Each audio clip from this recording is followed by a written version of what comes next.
વિક્રમ સંવત 2080 જેઠ વદ ત્રીજ તારીખ 24/6/2024 સોમવાર. પરમાત્માના ચરિત્ર તે અમૃત કરતાં પણ અને બધા રસો કરતાં પણ અતિ રસદાર છે. જો મહાત્મય સમજીને ભગવાનના ચરિત્રનું શ્રવણ કરે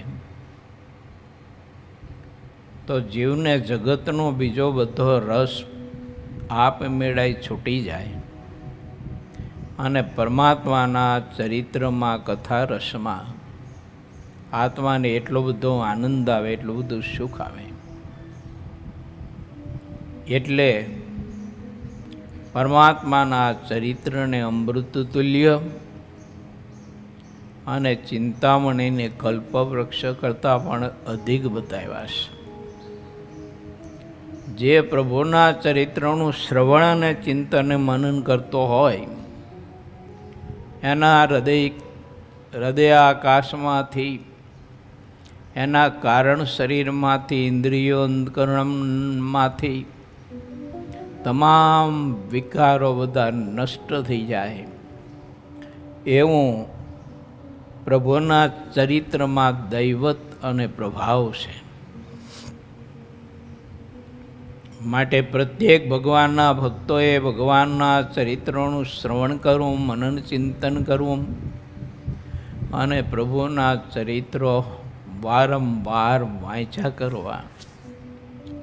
ભાવથી વાંચવા, મહાત્મયથી વાંચવા. ભગવાનના અનંત અનંત ચરિત્ર છે. એ પૈકીના કોઈ પણ ચરિત્રમાં આપણને અધિક પ્રીતિ હોય તો તે ભગવાનના ચરિત્રનું વારંવાર એને શ્રવણ મનન અને નિધિધ્યાસ, એનો અભ્યાસ વારંવાર કરવો જોઈએ.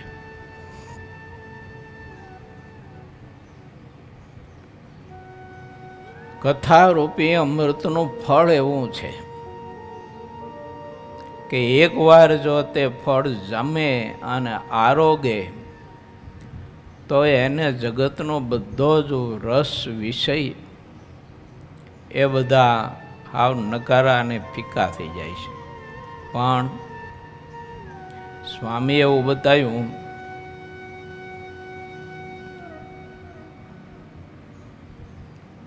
કે ભગવાનના ચરિત્રમાં જે વિષયજનો હોય, જેનું જીવન પશુ જેવું હોય, એને એમાં પ્રીતિ નથી થતી. જેમ જવાસો જળ મળે સુકાઈ જાય સમૂળો, એની જેમ થાય કે સ્વાંતિક નક્ષત્રના અમૃત જેવા વરસાદ આ ધરતી ઉપર જ્યારે વરસતા હોય તે જળ પી અને 18 વાર વનસ્પતિ નવ પ્રબલિત થાય છે. પણ જવાસા નામની વનસ્પતિ વરસાદનું જળ અડે અને સુકાઈ જાય છે. તેમ એવા જે જવાસા જેવા જીવ હોય, જો કે સ્વામીએ તો આમાં બહુ સ્પષ્ટ લખી નાખ્યું હતું. સ્વામી કે ગધાડા જેવા જીવ હોય એને ચરિત્ર ભગવાનના ગમે નહીં એમ. બાકી મનુષ્ય હોય તો એને ભગવાનના ચરિત્રમાં અતિશય પ્રીતિ અને હિત થાય. ભગવાન આ ધરતી ઉપર યુગે યુગે પ્રગટે છે અને અનેકવિધ ચરિત્ર માનવ સમાજ ગાઈ શકે, દુઃખો વ્યાધિઓથી અને જન્મ મરણથી મુક્ત થઈ શકે. એના માટે પોતાના સામર્થ્યનો સંકોચ કરીને પરમાત્મા જે તે યુગમાં જે તે સમયે એવા ચરિત્ર કરતા હોય છે. એ કેવળ અને કેવળ જીવના સુખ માટે અને જીવને તેના ગુણ ગાવા માટે અને વિકારોથી આત્મા મુક્ત થાય એના માટે ભગવાન ચરિત્ર પોતાના માટે નથી કરતા. આત્માઓના કલ્યાણ માટે પ્રભુ કરે છે.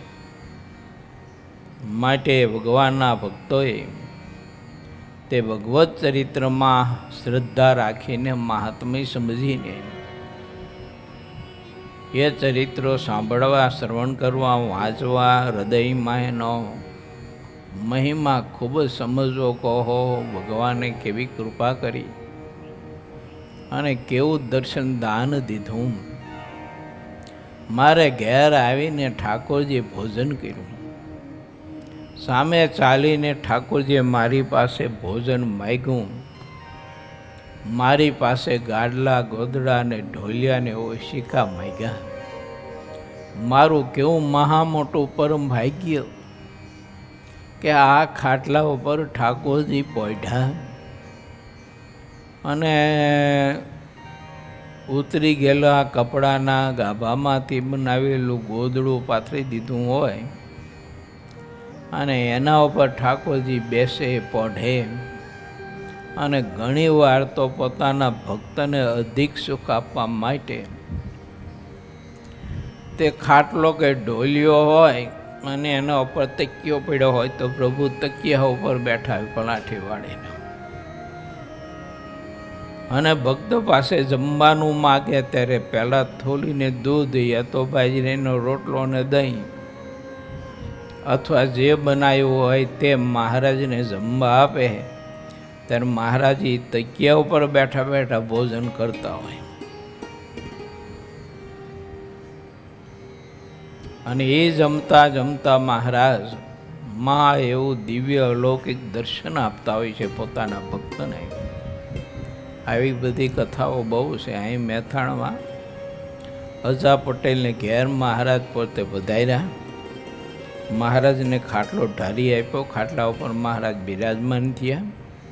પછી મહારાજ કે અમને ભૂખ બહુ લાગી છે. ત્યારે અજા પટેલ કે મહારાજ ઘરમાં બીજું તો કંઈ નથી પણ ખીચડી પડી છે સાંજની.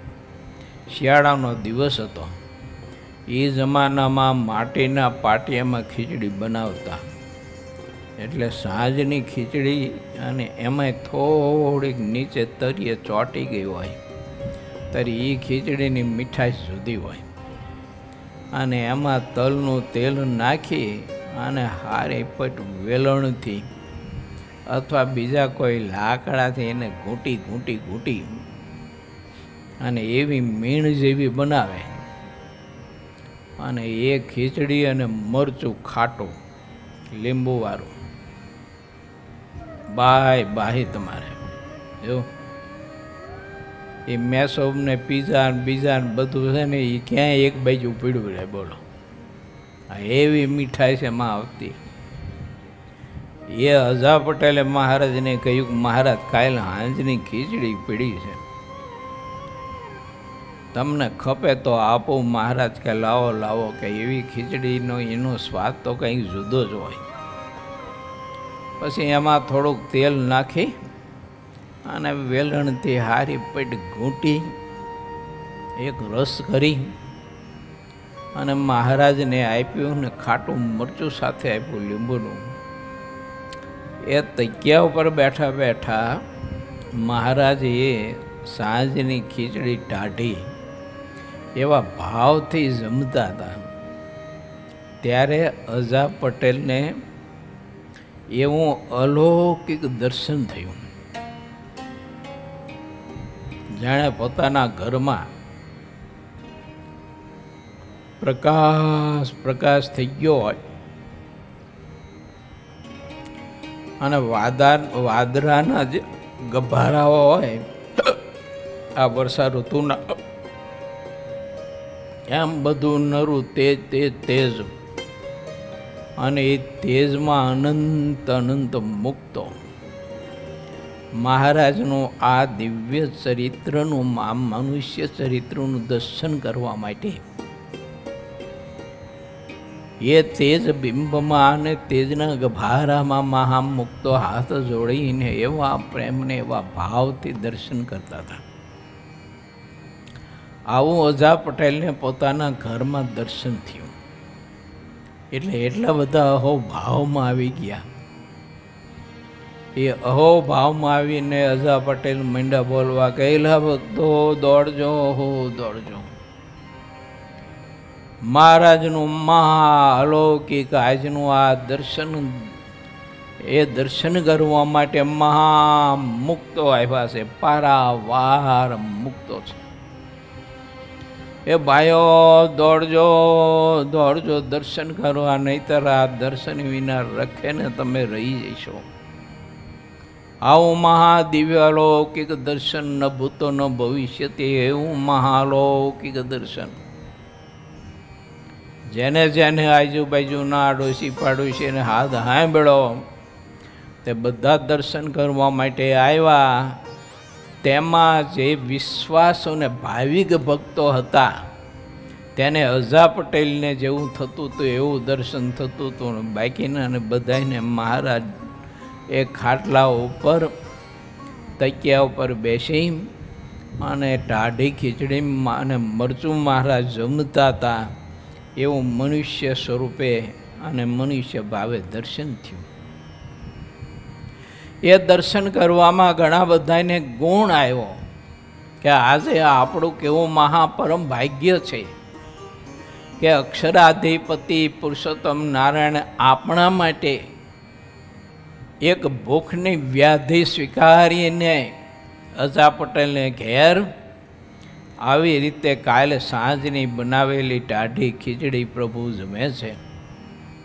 વાહ વાહ મારા નારાયણ, વાહ મારા પ્રભુ, તમે તો દર્શન દાન દઈને અમને કૃત કૃત કર્યા, ન ભૂતો ન ભવિષ્યથી પ્રભુનું આવો મહાઅલૌકિક દર્શન. ખોળામાં મોટી તારી રાખેલી મહારાજે, એમાં ખીચડી, ખાટું મરચું અને એ ખોળામાં રાખેલી તાહળી, એમાંથી મહારાજ ગ્રાસે ગ્રાસે ઓલી ખીચડી જમતા જાય, ઓલું મરચું મહારાજ પાછું જમે ખાટું. અઝા પટેલની સાથે વાતો કરતા જાય કે અઝા પટેલ આવી ખીચડી અમને એક વખત કાર્યાણીમાં સીતબાએ જમાડી હતી. ત્યાર પછી તો ઘણો સમય વયો ગયો, પણ આવી ખીચડી અમને જમવા મળી નહોતી. એવી સરસ મજાની સ્વાદિષ્ટ અને મીઠી અમૃત જેવી આ ખીચડી અને એનો સ્વાદ, ઓહો અઝા પટેલ તમે તો ધન ધન થઈ ગયા. આ જોડીને અઝા પટેલ બાજુમાં બેઠા છે. મહારાજની વાણી સાંભળીને દર્શન કરીને અઝા પટેલે પણ કૃતકૃત્યતા અનુભવે છે. મારા ઠાકોરજી, મારા જેવો એક અલ્પ જીવ, અનેક વિકારોથી ભરેલો જીવ, આ અજ્ઞાની જીવ, અજ્ઞાનરૂપી અંધારામાં આખડતો જીવ, એના ઉપર કૃપા કરીને મારા નાના એવા ખોબલા જેવા ઘરમાં અને એ આ ખાટલા ઉપર બેઠો બેઠો મારો પ્રભુ આ ભોજન આરોગે છે, ખીચડી આરોગે છે. મહારાજનું કેટલું બધું મુખ પ્રફુલ્લિત છે. સૂર્યના કિરણોનું પાન કરીને જેમ કમળના પુષ્પ ખીલા હોય અને એ કમળના પુષ્પની સમુદ્રના યા તો મોટા સરોવરની બીચમાં સરસ મજાની એની શોભા હોય ને અનેક કમળના ફૂલો ખીલી અને કમળના પત્તાઓ તે જળ ઉપર તરતા હોય, ઉપર ભમરાઓ ગુંજારાઓ કરતા હોય, પાણીના તરંગો જ્યારે ઉછળતા હોય ત્યારે પાણીના તરંગોએ ઉછળતા ઉછળતા ઓલા કમળના પુષ્પો પણ ઊંચા નીચા એ તરંગોની સાથે થતા હોય. આવું મહાદિવ્ય લૌકિક દર્શન ભગવાન શ્રી હરિના મુખ કમળનું અઝા પટેલને થઈ ગયું છે. જેવી ભક્તિને જેવો ભાવ તેવા પરમાત્મા, અને જેવી ભક્તિને જેવો ભાવ તેવા પરમાત્માના ચરિત્ર, અને જેવો ભાવ અને જેવો મહિમા તેવું પરમાત્માનું દર્શન ભગવાનના ભક્તને થતું હોય છે. અને કોઈ અભાગ્યા જીવ હતા, એને મનમાં એવો સંકલ્પ થતો હતો કે ઓહો જુઓ તો ખરા, આ લોકો બધા સ્વામિનારાયણને ભગવાન ભગવાન કરી અને પાછળ પાછળ ફરે છે, પણ એને સાંજની ટાઢી ખીચડીએ કોઈ દિવસ ખાવા નહીં મળી હોય શું? તે કેટલા બધા ભૂખ્યા છે સ્વામિનારાયણ. તો મોટા મોટા ગ્રાસે મોટા મોટા કોળિયા લઈ અને ખીચડી જમતા જાય. તેમ મહારાજ ક્યારેક ગજા પટેલની સામું, ક્યારેક ઓલા દર્શન કરવા આવ્યા હોય એની સામું જોવે, અને વરી પાછા મહારાજે તાહરા આમાં મોઢું રાખી અને કોળીએ ખીચડી આમને મહારાજ જેમાં જ કરે. જો તો એ કોળીઓ મોઢામાં મૂકવા મૂક્યો અને ચાવ્યો ન ચાવ્યો, બીજો કોળીઓ ને ત્રીજો કોળીઓ ને ઓલું મરચું જમતા જાય. ઘણા બધા ભાગ ફોટલા ભેગ્યા જીવ મનુષ્ય સ્વરૂપે ભગવાનને જોતા હતા. ઘણા બધા મોક્ષ ભાગી વિશ્વાસુ અને શ્રદ્ધાળુ જે ભક્તો હતા, તે દિવ્ય સ્વરૂપે મહારાજનું આવું મહા અલૌકિક દર્શન તો કરતા હતા, પણ તેને અંતરમાં કુશળ કુંવરબાઈની જેમ ઉતારતા જતા હતા. તે મૂર્તિ ખીચડી જમતા મહારાજની મૂર્તિ પોતાના અંતરમાં ઉતારતા જતા હતા, અને દર્શન કરીને પછી પોતાને ઘેર જતા હતા. ત્યારે રસ્તામાં એ મૂર્તિ અંતરમાં ઉતારી એનું મનન કરતા પોતાને ઘેર ગયા. ત્યારે કોઈ ઘેર ગયા પછી પોતાનું ઘર કામ જ ભૂલી ગયા. કોઈ ઘરના ઝેર ઉપર ને કોઈ ફળિયામાં, કોઈ ઓસરીમાં, કોઈના ખાટલા એમના પડ્યા હતા. અવરમાંથી ખાટલા ઉપર બેસી ગયા હતા. ઓલી મૂર્તિનું ચિંતનમાં એટલા બધા પરોહી ગયા, અને એનું મનન કરતા એવો અહોભાવ એમાંથી પ્રગટ થાય ને મહારાજની મૂર્તિનું મહાદિવ્ય અલૌકિક એવું તેજથી જળ હળતી મહારાજની મૂર્તિનું દર્શન થાય ને ફરતા મહારાજના એવા જ મહામુક્ત પુરુષો મહારાજની મૂર્તિનો હાથ જોડી અને એવા ભાવથી નેત્રથી ભગવાનની મૂર્તિને જાણે પી રહ્યા હોય ને એમ બધા દર્શન કરતા, ને આવું દર્શન મનન કરતા થતું હતું. તે આવી ભાવ સમાધિમાં ઉતરી ગયા. તે બપોરના કોઈને તો 12 વાગ્યાનો સમય થઈ ગયો તોય પોતાના ઘરનું કે ખેતીનું કે બીજું ત્રીજું જે કામ હતું ને એ બધું વિસરી ગયું. આ ભગવાનનું સ્વરૂપ એવું છે, પરમાત્માના ચરિત્ર એવા છે કે જગત આખું વિસરાઈ જાય, તે ઘરનું કે ખેતીનું કામ વિસરાઈ જાય. એમાં તો હું કહેવું મારા બાપ. અને કોઈ બહેનો દર્શન કરી અને ચિંતન કરતા ઘેર જતા હતા, તે હજુ તો એને ઘેર ગોરીમાં દહીં પૂરીને રવૈયો મૂકી અને વલોણું કરવાનું ચાલુ જ કરતા હતા. પણ એ વખતે જ્યારે હાથ સંભળાણો અજા પટેલનું, એટલે દોડીને દર્શન કરવા માટે ગયેલા, અને એ દર્શન કરીને ઘેર આવ્યા, અને એ મહારાજની મૂર્તિનું ચિંતન કરતા અને એમાં એટલા બધા ભાવ વિભોર થઈને ખોવાઈ ગયા. તે ઘેર ઓલું વલોણું કરવાનું હતું ને એ ભૂલી જવાનું. ગોરીમાં દહીં પૂરેલો ને રવૈયો એમના મૂકેલો એવો, અને બપોરના 12 વાગી ગયેલા.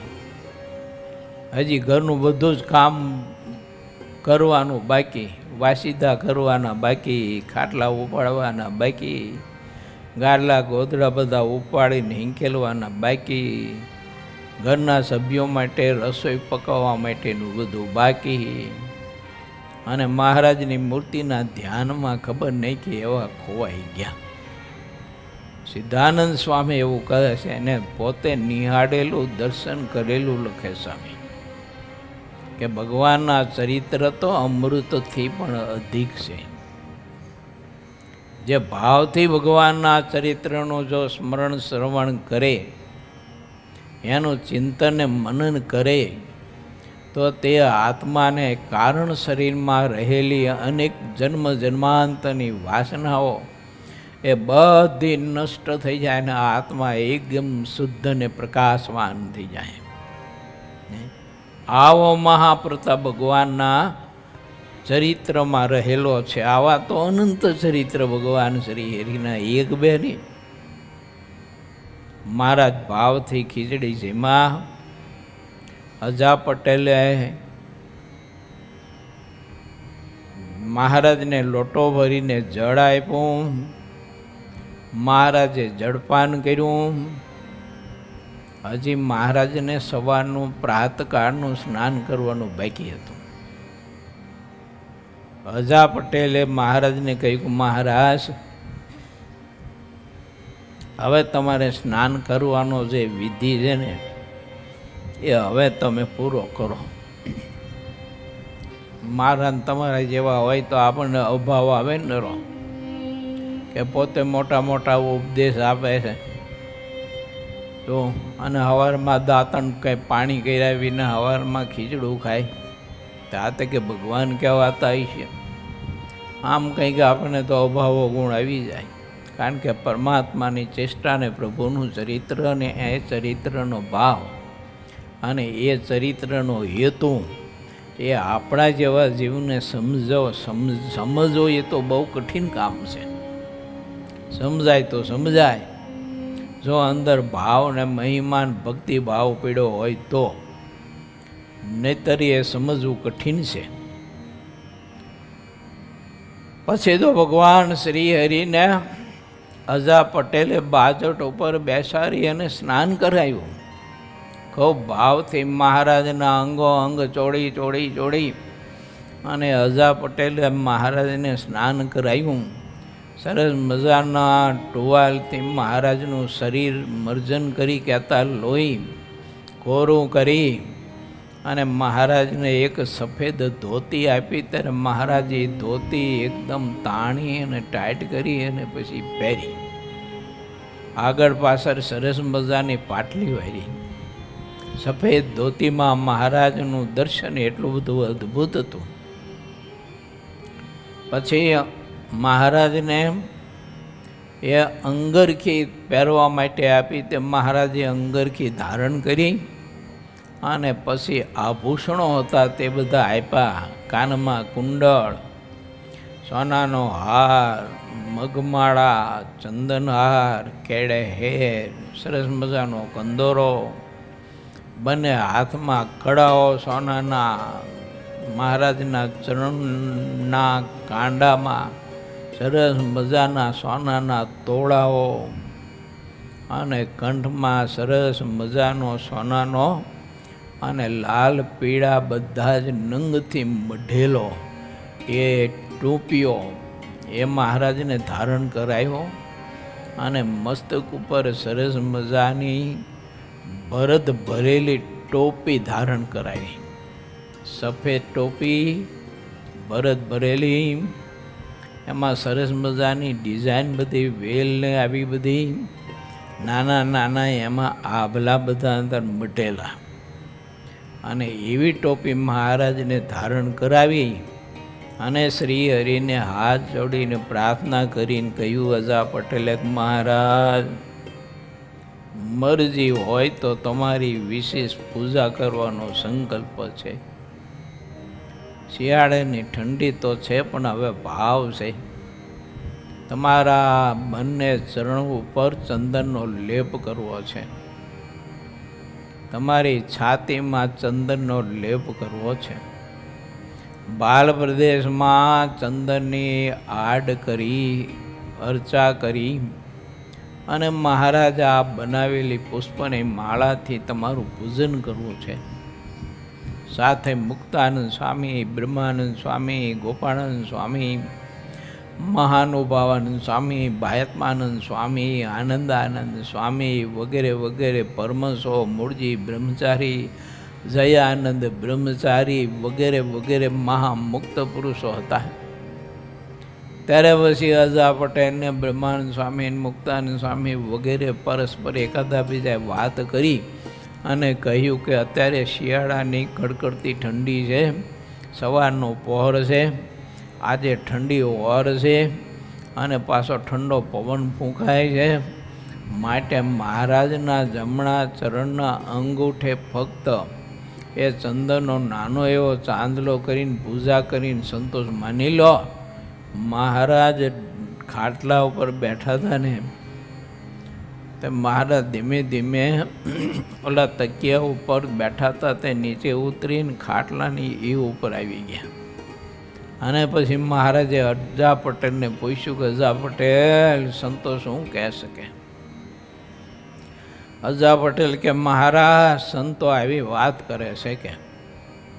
ત્યારે મહારાજ કે લાવો લાવો ચંદનનો કટોરો લાવો કે તમારો ભાવ છે તે પૂરો કરો અને અમારી પૂજા કરો. એમ કરીને મહારાજે અંગરખું પહેર્યું હતું ને તે અંગરખાની કાહું છોડી લીધી મહારાજે.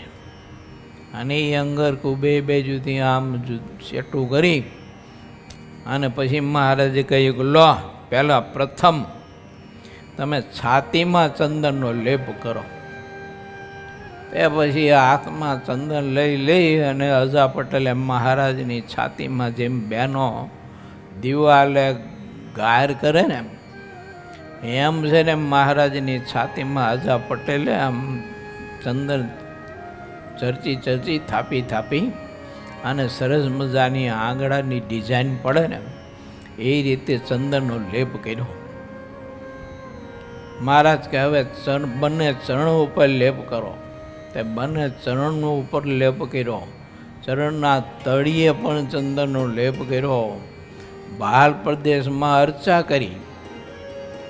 કુમકુમનો ચાંદલો સરસ મજાનો તિલક વચ્ચે શોભી રહ્યો હતો.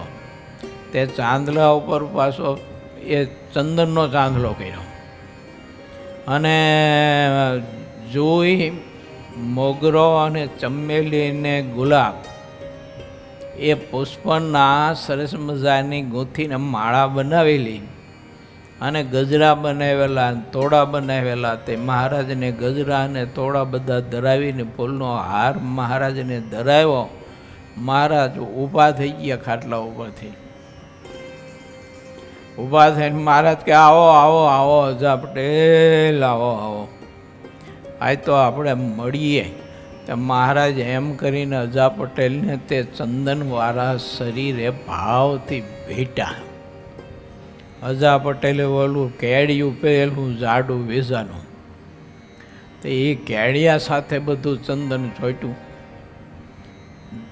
ખાટલા ઉપર બેસી અને મહારાજે ચંદનવાળા પોતાના બંને ચરણ કમળ એ અજા પટેલના મસ્તક ઉપર મહારાજે ધારી અને એવું મહાદિવ્ય અલૌકિક સુખ આપ્યું.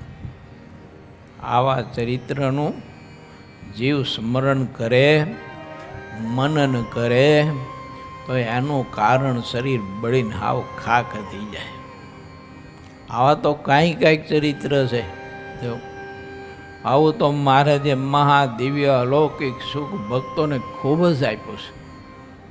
પછી અજા પટેલના ઘરના ફળિયામાં સભા થઈ.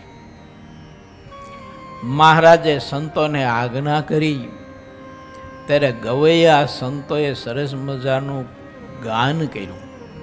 એવી કીર્તન ભક્તિ કરી અને કીર્તન ભક્તિમાં બધા ભક્તો એવા લીન થઈ ગયા. મહારાજ ખાટલા ઉપર બેઠા બેઠા ડોલતા જાય અને હાથની તાલની સાથે મહારાજ તાલ મેળવીને પછી તાલીનો અવાજ કરતા જાય ને તાલી પાડતા જાય. અને મહારાજ મસ્તકાનમાં આમ ડોલાવે ત્યારે ઓલા પુષ્પના ગજરાઓ જે ધારણ કર્યા હતા ને એ ગજરાઓ પછી બે બાજુ ડોલતા હતા, જેમ મણિધર ડોલે ને એવી રીતે. આવું મહાદિવ્ય અલૌકિક સુખ મહારાજે મૂર્તિનું આપ્યું. આવું ચરિત્ર કર્યું અજા પટેલને ઘેર. બોલો પછી તો વાત ઘણી બધી લાંબી ને મોટી છે. મધ્યાહન સમય સુધી સંતોએ કીર્તન ગાન કર્યું. કેવી શ્રદ્ધા છે બોલો. હા, સવારે ચાલુ કર્યું તે મધ્યાહન સમય સુધી કીર્તન ગાન કર્યું. એટલા બધા ભાવ વિભોર થઈને સંતો એક પદ પ્રેમાનંદ સ્વામી બોલે તો એક પદ દેવાનંદ સ્વામી બોલે, એક પદ મુક્તાનંદ સ્વામી બોલે તો એક પદ બ્રહ્માનંદ સ્વામી બોલે. એમ વારાફરતી બધા સંતો એકાદ બીજાની બનાવેલી પદાવલીઓની કૃત્યોનું ગાન કરી અને ભગવાન શ્રી હરિને ભક્તોને રીઝવતા હતા. અને આ કહેવાય મહારાજના ચરિત્રનું અમૃત. એ શ્રવણ કરી અને લોકો પોતાના ઘરકામ ભૂલી ગયા, શરીરના બધા અનુસંધાન તૂટી ગયા, દેહાભિમાન બધું હાવો અગડી ગયું. હવને અનુભવાતું તો કે અમે અક્ષરધામમાં મહારાજની મૂર્તિના સામીપ્યમાં અને એ તેજ પ્રકાશ જેમાં પથરાઈ રહ્યો હોય તે અક્ષરધામની દિવ્ય મહાધરતીમાં અમે બેઠા છીએ. આવો બધો અનુભવ મહાપુરુષોને તે અજા પટેલના નાના એવા ઘરમાં થયો. બોલો, આવું મહારાજે મહાદિવ્ય અલૌકિક ચરિત્ર કરીને સુખ આપ્યું. એટલે સિદ્ધાનંદ સ્વામી કે હું ત્યાં બેઠો તો આ દર્શન મેં કરેલું છે. સ્વામી કે હજુ આ ચરિત્ર જેવું છે એવું તો હું લખી જ ન શકું. કે આ એવો આનંદ ને એવું મહારાજે દિવ્ય અલૌકિક સુખ આપ્યું. આખું ગામ બધું ગાંડું પાગલ જાણે થયું હોય ને એમ. ખબર નહીં હવે પોતાના ઘરના ખેતીના કામ ભૂલીને બધા ભગવાન શ્રી હરિની આ દિવ્ય મૂર્તિનું ને દિવ્ય ચરિત્રનું દર્શન કરવા માટે અજા પટેલને ઘેર બધા ખાંચીને બધા બેઠેલા. જો આ પગ મૂકવાની જગ્યા ન મળે. ઓસરીમાં ઓયડામાં ને એના ફળિયામાં દિવાલો ઉપર ને ખોયડા ઉપર ને આ ઓલા પશુ બાંધવાનું જે કોળિયું હોય તે કોળિયામાં કોઈ ગમાણમાં બેસી ગયેલા. બોલો, એવું જ્યાં છે ને જ્યાં જગ્યા મળીને બધા બેસી ગયા, આમ ખીચ બધા બેસી ગયેલા. અને એ દર્શન કરતા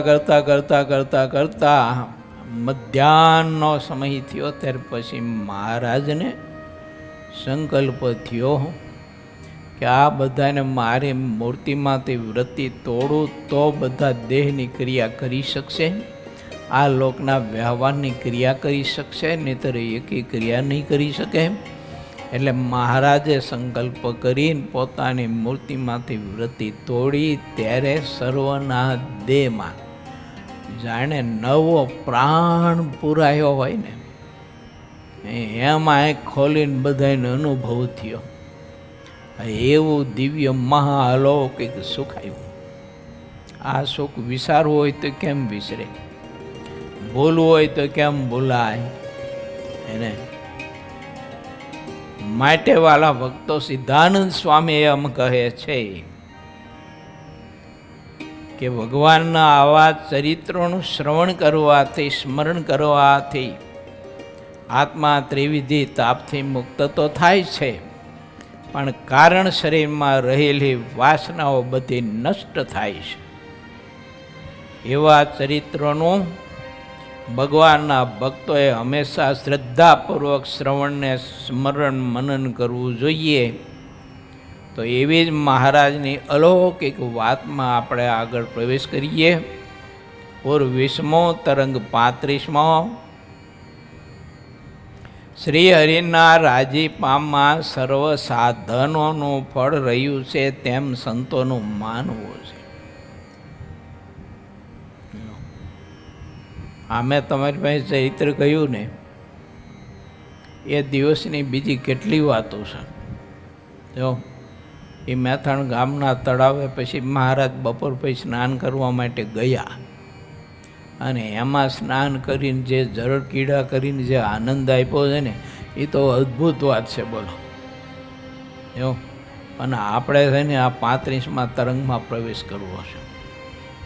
કાલે જો સ્મરણ પટમાં આવશે ને તો એ મેથાણ ગામના તળાવમાં મહારાજ બપોર પછી એટલે કે 4 વાગ્યાની આસપાસ સ્નાન કરવા પરમહંસોને અને સખાઓને લઈને ગયા ને ત્યાં જળ ક્રીડાનો જે આનંદ આપી અને તળાવની પાળે મહારાજે જે સભા કરીને એની દિવ્યતાની એની શોભા અને એ મહારાજનું અલૌકિક ચરિત્ર એનું દર્શન બહુ અદ્ભુત છે. જો પણ સ્મરણપટમાં યાદ આવશે તો કાલે તમને દર્શન કરાવીશ એનું. એકાદશીને દિવસ મચ્છાઓમાં હરિભક્તોના જેટલા સંઘ આવ્યા તે વાત કહી છે. બારસને દિવસ બધા સંતો સ્નાન કરીને આવ્યા. પછી શ્રીએ સંતોને જે કહ્યું તે વાત હવે હું કહું છું.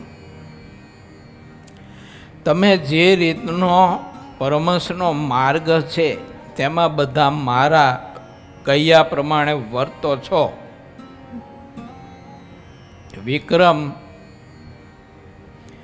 વિક્રમ સંવંત 1864 થી 1876 સુધી તમે જે રીતે વર્તા છો તેવી રીતે દુનિયામાં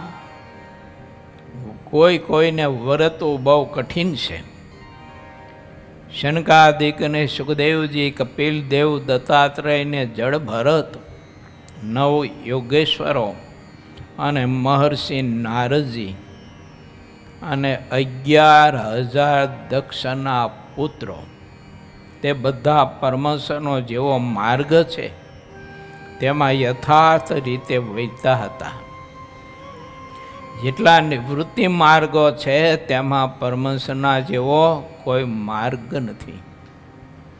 દક્ષ પ્રજાપતિએ માનવ સૃષ્ટિનો વિકાસ કરવા માટે પહેલાં 10,000 પુત્રો ઉત્પન્ન કર્યા. એને આ બધી માનવ સંકલ્પ સૃષ્ટિ હતી. પછી એ બધાએ કહ્યું કે બાપા અમારે શું કામ કરવાનું? ત્યારે પછી એના બાપાએ કહ્યું કે જાઓ છોકરો તમે સમુદ્રના કિનારે તપ કરો એટલે તમારામાં સામર્થ્ય આવશે અને એ સામર્થ્ય કરીને માનવ સૃષ્ટિનો તમે વિકાસ કરજો. આ સૃષ્ટિના પ્રારંભ કાળની બધી કથાઓ છે. પછી તપ કરવા ગયા અને એવી કઠિન તપસ્યાના આરાધના કરવાનો આરંભ કર્યો અને થોડો સમય એ લોકોએ તપસ્યા કરી ત્યાં નારદજી ત્યાં ફરતા ફરતા આવ્યા. નારદજી બધાને કહ્યું કે એ છોકરો હું કરો છું? બધા કે આ સમુદ્રના કિનારે કોઈ એક પગ ઉપર ઊભા હોય ને કોઈ બે પગ ઉપર ઊભા હોય ને કોઈ પદ્માસન વાળીને બેઠા ને આ બધી હું ધમાલ કરો છો. તો કે અમારા બાપાએ કહ્યું છે કે જાઓ કે તમે તપ કરો એટલે તમારામાં સામર્થ્ય આવશે તો માનવ સૃષ્ટિનો તમે બધા વિકાસ કરી શકશો. એટલે માનવ સૃષ્ટિનો વિકાસ કરવા માટે અમે આ તપસ્યા કરી છીએ. મહર્ષિ અમને આશીર્વાદ આપો કે અમે માનવ સૃષ્ટિનો વધુને વધુ વિકાસ કરી શકીએ. નારદજી ખડખડાટ હસતા હસતા કે ભલા માણાઓ, છોકરાઓ, તમે તે છોકરા જ રહ્યા આવો અબુદ્ધ જ રહ્યા. આ સૃષ્ટિ માનવથી ઘણી વખત ભરી પણ પ્રલય થયો ત્યારે બધું નાશ થઈ ગયું, પરમાણુ રૂપે થઈ ગયું. તો તમે આ આખી સૃષ્ટિ માનવથી બરસોથી ક્યાં સુધી રહેવાની? એટલે બધું નાશવંત છે. પ્રલયમાં કશું જ નથી રહેતું. એવું હોય તો નારદજી કે હા એવું હોય કે પ્રલય થાય એટલે બધું જ નાશ થઈ જાય કે બધું જ કે હા બધું જ નાશ થઈ જાય. તો એકાદે બીજા ભયું હમું જોવા માંડ્યા. એમ ભયલા તો શું કરશું આપણે? કે એમ ભયલા આપણે શું કરશું? આ નારદજી સાચું કહે કે ખોટું કહે? ત્યારે એનું ભાઈ લોકો નારદજી તો સાચું જ કહેતા હોય ને કે તો શું કરશું? તો કે કરો હેંકેલો આપણે, બીજું શું? અને થઈ જાય બધા પરમહંસ પરમાત્માની ભક્તિ કરી અને આત્મકલ્યાણ સિદ્ધ કરી લઈ જાય. આ બધા કૂટણા ગોળા નાખે એવું. એમ કરીને પછી આ બધા 10,000 દીકરાઓ દક્ષ પ્રજાપતિના બધા જ પરમહંસ થઈ ગયા. નારદજી કે વાહ વાહ દીકરાઓ, તમારી સમજણ એટલે ધન્યવાદ તમને. દક્ષ પ્રજાપતિ તમારા બાપે તમને ઉત્પન્ન કર્યા એ બધું સાર્થક કર્યું કે પરમાત્માની ભક્તિ કરીને શેષ જીવન ભક્તિમાં હવે પૂરું કરજો. એવા મંડી પડ્યા પરમાત્માની ભક્તિ કરવા. દક્ષ પ્રજાપતિને ખબર પડી કે મહર્ષિ નારદજીએ બધાને ઉપદેશ આપીને આને છોકરાઓના મતી બધી બદલાઈ નાખી. એટલે હું કહે ઓલો બ્રેન્ડનો હવે શું કહે એવું કંઈ કહે ઇંગ્લિશમાં. જો એ છોકરાને મગજ ફેરવી નહીં ખાકે. પછી એને બીજા 1,000 ઉત્પન્ન કર્યા. એને પછી કહ્યું જાઓ તમે સમુદ્રના કિનારે તપ કરો. તે નારદજી એને ઉપદેશ આપીને પછી પરમહંસ બનાવી દીધા. એટલે 11,000 પુત્રો બધા પરમહંસ થઈ ગયા. એક જ બાપના છોકરાઓ. જો કથા સાંભળ્યા જેવી છો, ન પૈણા હોય ને. એક જ બાપના દીકરા 11,000 સાધુ થઈ ગયા. બોલો હવે આપણે શું આ સૃષ્ટિનો વિકાસ કરવાના હતા? માટે વિચારવું, પરમાત્મા અવસર આપે આત્માના મોક્ષ માટેનો તો ભગવાન ભજી લેવા. બાકી આ બધી માથાકૂટમાં પડવું એ બધું નકામું છે. કાલે એક છોકરો આવ્યો હતો, તેને નોકરી જવાનું હતું. પછી હાંજે મને મળ્યો. મેં તો સારું જા કીધું, ન ફાવે પાછો આવતો રહી જાય કીધું. એવું અને ભગવાને અમે પ્રાર્થના કરી તને ન ફાવે.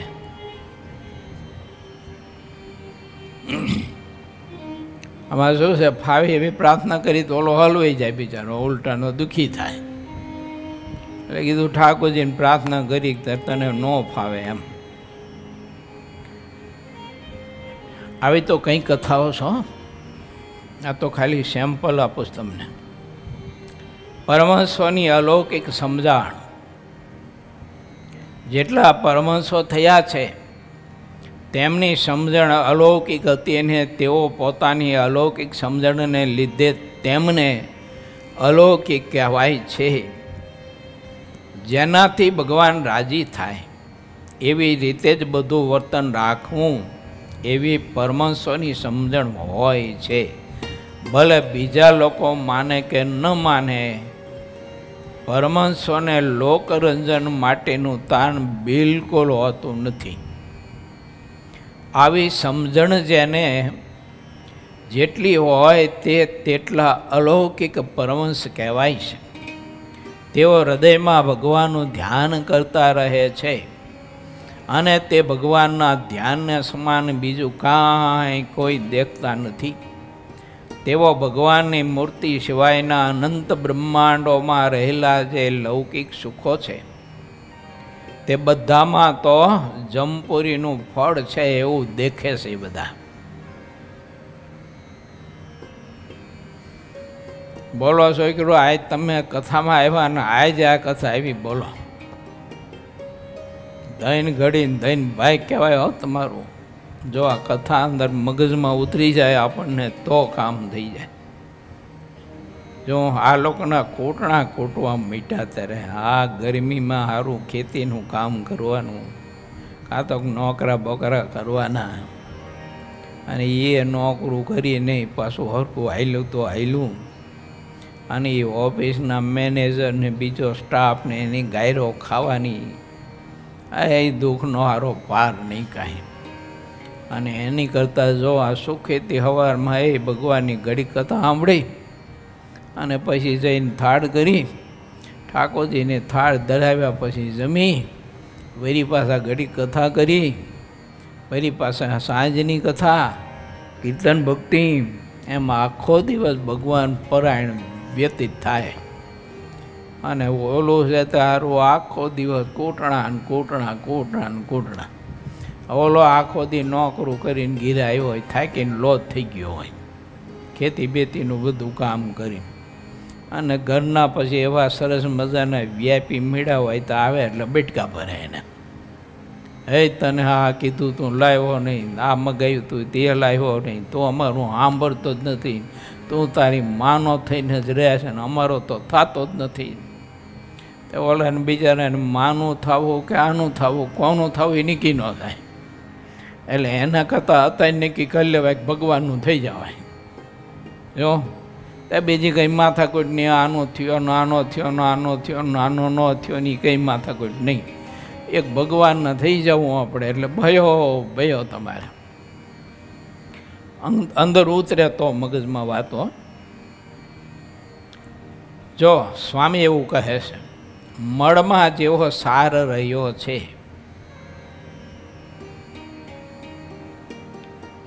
બોલો, મળમાં કંઈ સાર હોય? એમાં કંઈ તત્વ હોય? એમાં કંઈ અમૃત રસ ભર્યો હોય? મળમાં જેવો સાર રહ્યો છે તેવું પરમહંસો લૌકિક સુખમાં સાર દેખે છે.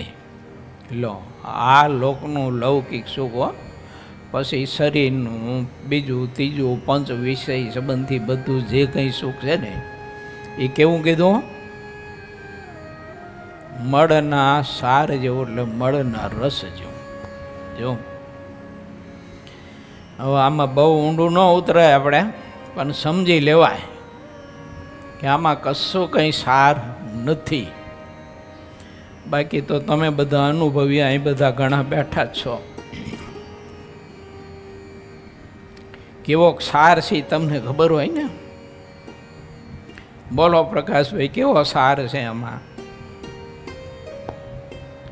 બરે પ્રકાશભાઈનું તેજ ઉડાડી દે, બોલો એનો પ્રકાશ ઉડાડી દે એવું છે.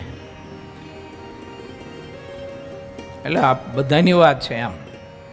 જો એટલે એમાં કંઈ સુખ નથી. તેને લૌકિક સમજણ કહેવાય છે, તેને અલૌકિક સમજણ કહેવાય છે. જે ખોટું માને એને અને સાચું માને એને લૌકિક સમજણ કહેવાય છે. પરંતુ જે માયિક લોકો છે તે બાબતને સમજતા નથી. જ્યાં સુધી માયિક સમજણ રહ્યું હોય છે ત્યાં સુધી કરોડો પ્રકારનું જ્ઞાન શીખે, કરોડો સાધન કરે, કરોડો ગ્રંથ વાંચે તો પણ શું? જ્યાં સુધી અલૌકિક સમજણ ન આવે ત્યાં સુધી તે મુક્ત થઈ શકતા નથી. પોતે પોતાની સમજણે કરીને પોતાને મુક્ત માને તેનાથી ક્યારેય કોઈ મુક્ત થઈ જતા નથી. તેમ સમજી રાખવું જોઈએ. જે અલૌકિક સમજણ છે તે અલૌકિક સત્પુરુષના યુગ સિવાય કરોડો કલ્પ સુધી પ્રયત્ન કરે તો પણ આવતી નથી, તેમ અમે ચોક્કસ કહીએ છીએ. જેટલી જે વિદ્યાઓ છે તે તેના વિદ્વાનના યુગથી શીખાય છે. તે બધી વિદ્યા માયિક છે, છતાં શીખ્યા વિના ક્યારેય આવડતી નથી. તો સાધુતા શીખ્યા વિના ક્યાંથી આવે? તો જેનામાં સાધુતા હોય એના થકી સાધુતા પ્રાપ્ત થાય. જેની અલૌકિક સમજણ છે તે મુક્ત છે, બાકીના બધા બદ્ધ છે. તમે બધા પરમહંસો અલૌકિક સમજણને લીધે મહામુક્ત છો. પૂર્વે જે મોટા મોટા મહાસમર્થ મુક્તો થયા હતા તે જ તમે બધા અત્યારે આવ્યા છો. અમે તે વાત ચોક્કસ કહીએ છીએ. અનેક જીવોનો ઉદ્ધાર કરવા માટે તમે આ ભૂમિ ઉપર જન્મ લીધો છે. પ્રાકૃત કહેતા સામાન્ય મનુષ્યના જન્મ જેવો તમારો જન્મ થયો નથી, પરંતુ જે પ્રાકૃત લોકો છે તે બધા તમને પોતાના જેવા પ્રાકૃત દેખે છે. જે લોકો પ્રાકૃત બુદ્ધિથી તમને સેવે છે તેને પ્રાકૃત ફળ મળે છે, અને જેઓ અલૌકિક બુદ્ધિથી તમને સેવે છે તો તેઓને અલૌકિક ફળ મળે છે અને અલૌકિક ફળને પામે છે.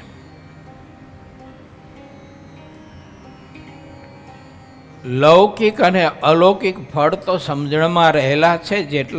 એટલા માટે સમજણમાં જેટલી કસર રાખે છે તેને તેટલી કસર રહી જાય છે.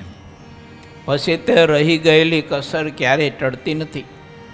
જ્યારે આવો યોગ મળે છે ત્યારે તે કસર ટાળવી હોય તો ટળે છે.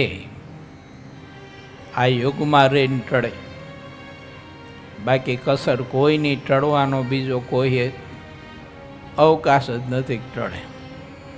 માટે આ વખતે ઠાકોરજી આપણને યોગ આપ્યો છે કસર ટાળવાની. કોઈ જન્મની થોડી ઘણી કસર વધી હશે. આગે તપસ્તા તપસી કરતા રહી ગઈ કિંચિત કામા, એમ થોડી ઘણી આવી બધી કસરો રહી ગઈ છે તે આ લોકમાં કૂટણા કૂટવા આવ્યા પાછા એમ. એટલે આ વખતે જ આવો યોગ છે ને સમજી લે તો કસર ટળી જાય અને આત્મા મુક્ત સ્થિતિને પામી જાય એવો યોગ છે. પણ અલૌકિક પુરુષને સમજવા જોઈએ. લૌકિક પુરુષને અલૌકિક માનીને જો આપણે સત્સંગ કરીએ તો બધું બફાય જ જીવનમાં. પણ અલૌકિક પુરુષ, મહારાજે બતાવ્યું ને કે તમે બધા અલૌકિક પુરુષો છો. આ તમે કોઈ લૌકિક કહેતા મનુષ્ય નથી. તમે તો બધા અક્ષરધામમાંથી આવેલા મુક્ત પુરુષો છો.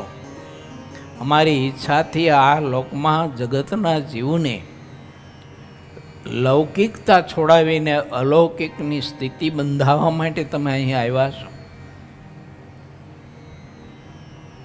મહારાજે આવી બધી વાત કરી.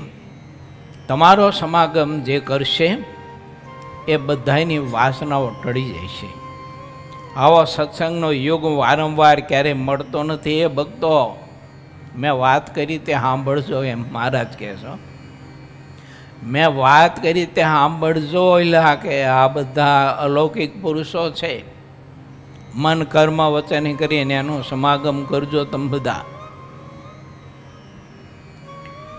આવી વાત મહારાજે કરી ત્યારે સંતો બે હાથ જોડીને શ્રીને આગળ બોલ્યા કે એ મહારાજ આપનો રાજીપો જેમાં હોય તેમાં અમે બધા સાધનનું ફળ દેખીએ છીએ. કદાચ કોઈ કરોડો સાધન કરે અને તેનાથી જો આપ ક્યારે રાજી ન થાઓ તો આપના સ્વરૂપ સિવાયના મળેલા અપાર સુખોને અમે બંધન માનીએ છીએ એવું અમે સમજીએ છીએ.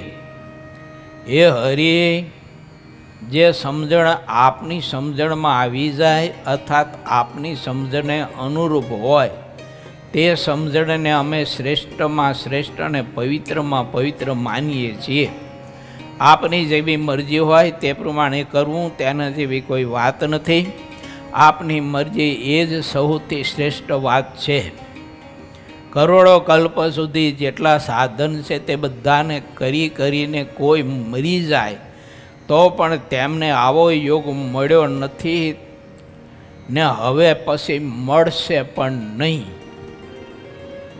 ત્યારે શ્રીહરિએ સંતોને કહ્યું કે તમારા સમાન કોઈ થયા નથી અને પછી થશે પણ નહીં. તમે જે એક થયા છો તે અદ્વિતીય છે. આ ભૂમિ ઉપર તમારા જેવા બીજા કોઈ ફરીને મળશે નહીં.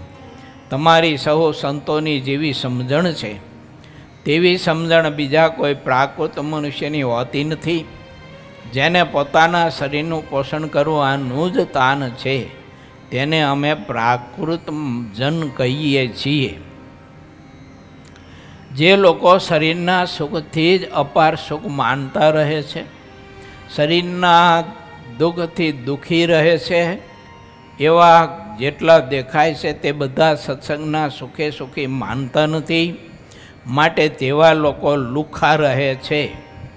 તેને માટે આ સત્સંગ નથી. તે લોકો તો અપંગણાય છે. તેવા અપંગોનો ઉદ્ધાર કરવાનો હવે અમે નિર્ધાર કર્યો છે. હું એવો વિચાર કરું છું કે અમે અને તમે સહુ આ ભૂમિ ઉપર રહેવાના નથી. આપણે સૌ 10, 20 કે 25 વર્ષ એટલામાં પૃથ્વી છોડી દઈશું. પછીથી જેટલા પરમાંશો થશે તે બધા તમારી દેશી કરીને સત્સંગની વાતો શીખીને તેઓ સ્વયં પૂજાશે. આવું પણ કરશે કોઈ. અને કોઈ તમારા ગુણ ગ્રહણ કરીને કોઈ જીવના કલ્યાણ કરવા માટે સાચા પરમહંસ જેવું જીવન જીવશે. તેઓ કહે છે કે આત્માને કોઈ દોષ લાગતો નથી ને પછી તો તેઓ ક્યારેય પાપને માર્ગે પણ ચાલશે, પણ જગતમાં હું આત્મા છું એવું ઉપર છેલ્લું જ્ઞાન જેને શીખે છે તે પોતાને બ્રહ્મરૂપ માનીને પોતાના મનમાં ફાવે તેમ ચાલશે. માંસ તથા મદિરાને ખાવા પીવામાં પણ દોષ માનશે નહીં, પરંતુ અંતે તેમનું ખોટું વિઘ્ન થશે. એમ મોટું વિઘ્ન થશે. અમે કાનથી સાંભળ્યું છે કે કેટલાક લોકો તામસી વેશ ધારણ કરી અને તામસી પદાર્થો ખાઈ પી અને અનેક પ્રકારના ખોટા કેપમાં જીવન જીવીને લોકોને સતમાર્ગ બતાવવાના બાટલે કુમાર્ગ બતાવશે. માટે ભગવાન શ્રી હરિ એમ કહે છે કે એ ભક્તજનો આગળ આવા 2 પ્રકારના સાધુ થશે. એમાં કેવા સાધુનો તમારે સંગ કરવો, કેવા સંતનો સમાગમ કરવો, તે બધું તમે જાણી લેજો ને તમારી પરંપરામાં એ જ્ઞાન પાછું આપજો. નહીતર ખોટી રીતે બધા અટવાય છે અને અંતે મોક્ષ બગડશે. દીવા જેવી અને દર્પણ જેવી વાત સિદ્ધાનંદ સ્વામી આમાં બતાવી છે અને લખી છે. જો આપણે આ વાતને વધુને વધુ મનન ચિંતન કરીને સમજીએ અને એવા અલૌકિક પુરુષ આપણને જ્યારે મળી જાય ત્યારે અલૌકિક પુરુષના ચરણમાં આપણે આપણું આખું જો ધરી દઈએ તો મારે ને તમારે બીજું કોઈ સાધન કરવું રહે જ નહીં. સતી દેહ આત્મા અક્ષરધામને પામી ચૂક્યો એમ માનવું, પણ એવા અલૌકિક પુરુષ મળે અને એને મન કર્મ વચન કરીને સોંપાઈ જવાય પછીની વાત છે.